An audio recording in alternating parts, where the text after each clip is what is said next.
Bagaimana ini? Wah. Itu zaman dulu ini. Ternyata dipanggil ke sana. Nah, namanya siapa? Saya Musa, Pak. Saya anaknya Raja Fir'aun tapi anak angkat. Oh iya. Kenapa kok seperti itu? Tidak tahu. Pokoknya saya kan membunuh orang Kipti tapi enggak saya sengaja karena ada orang bertengkar. Kemudian orang itu saya suruh berhenti, satunya nurut kepada saya, satunya nantang. Akhirnya saya juga emosi, saya agar-agari dengan tangan seperti ini, ternyata dia mati. Lah mati, saya dicari polisi katanya. Lah supaya tidak memalukan Raja Fir'aun, pompong belum saya dikeluarkan. Oh seperti itu, iya. Gini Pak, Sapuro kamu ke sini, terus adiknya kamu ke sini juga. Musa, dengarkan saya bicara. Tapi ingat, secara syariah saya berbicara, sebenarnya yang membicarakan adalah Allah. Ada sifat kudrat dan qadiron. Musa, saya berterima kasih karena anak saya perempuan 2 tadi mengambil air dengan mudah, tidak seperti biasanya. Saya menyaksikan karena dia berangkat, saya tahu. Terus saya bertanya kepada Musa, anak 2 perempuan ini anak kandung saya. Musa senang yang mana? Saya enggak senang, Pak. Enggak senang.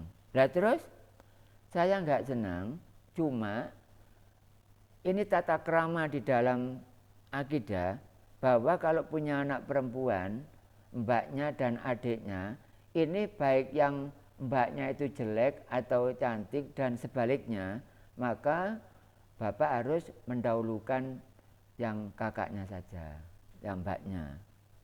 Jangan didahulukan adiknya. Akhirnya sekarang ditiru oleh orang Surabaya, kalau orang mengawinkan anaknya dan usianya berdekatan, maka mendahulukan yang mbaknya dulu, yang membelakangkan kepada adiknya. Itu pendidikan dari Nabi Musa. Sekarang berlanjut apa enggak Bu di kampung-kampung? Berlanjut. Nabi Musa ini bikin bukan bakas Nabi Musanya ini, bukan Nabi Syuaibnya. Akhirnya karena Nabi Musa minim tidak punya mas kawin, ternyata Nabi Musa ditanya, Nabi Musa harus ada mas kawin. Kalau tidak mau tidak apa-apa, ikut di sini aja 10 tahun sebagai mas kawin. Oh enggak, tidak apa-apa. 10 tahun sebagai bayar mas kawinnya. Sudah 10 tahun ditanya lagi, Musa dan Sapuro, kamu keluar dari sini silakan, tetap di sini silakan. Tapi kalau keluar dari sini, tunggu saya kasih tongkat. Tapi kalau keputusan ini ikut di sini, tongkat enggak saya berikan. Saya keluar aja Pak, kata Nabi Musa. Saya keluar aja untuk melanjutkan saya ini tolabul ilmi. Berilmu belum selesai. Saya belum selesai, ada perintah dari Allah. Oh kalau keluar, tunggu. Nah, ambilkan ke gudang tongkat.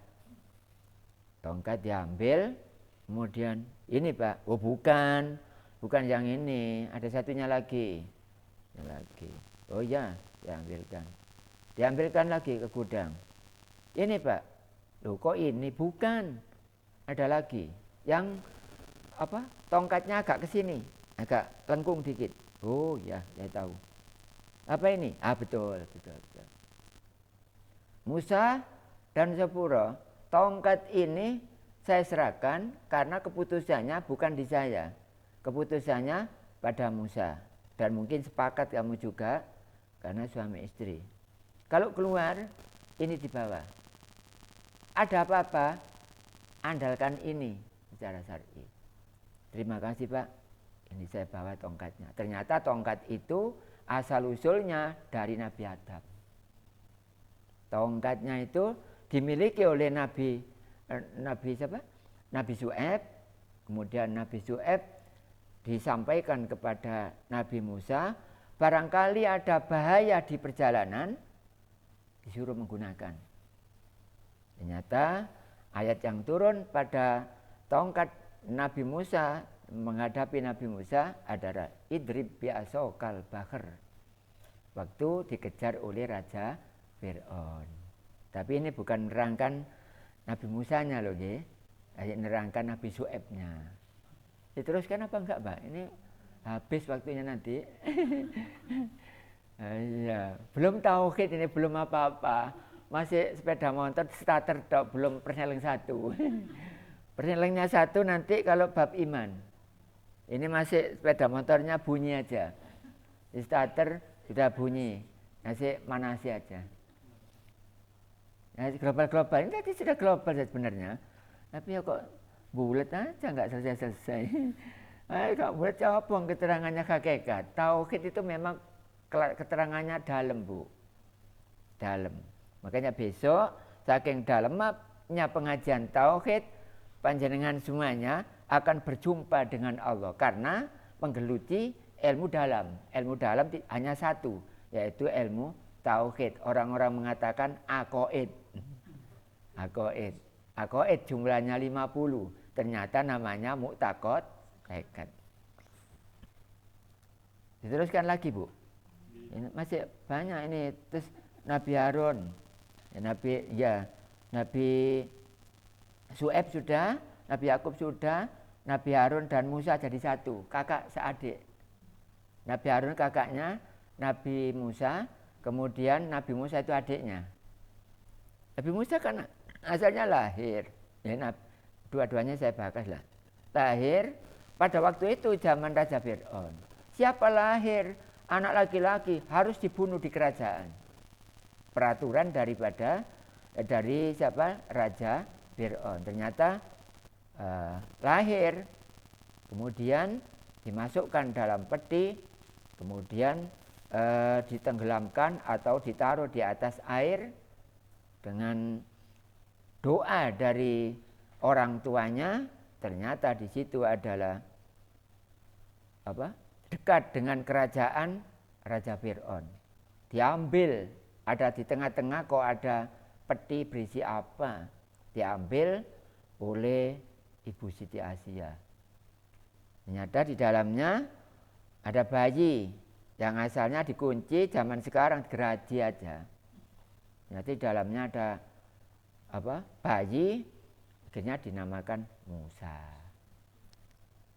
Kemudian di sana di kerajaan Raja Fir'aun lupa. Katanya kalau ada anak laki-laki lahir dibunuh, itu malah ada anak laki-laki di sungai malah dibesarkan di situ. Lupa. Peraturannya sendiri, lupa-lupa sendiri. Memang semuanya Allah yang mentakdirkan. Faidah aroda sayan ayyakula lahu kum fayakun.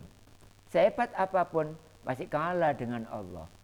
Oleh karena itu kita bertauhid kepada Allah. Seandainya kita tidak mau bertauhid kepada Allah, Allah tidak akan turun derajatnya jadi Tuhan. Bapak saya tidak akan bertauhid kepada Allah. Biar saya tidak bertauhid kepada Allah, agar Allah turun tidak jadi Tuhan, tidak mungkin. Malah manusia sendiri yang rugi, dia masuk ke dalam neraka hawiyah, tidak selesai-selesai.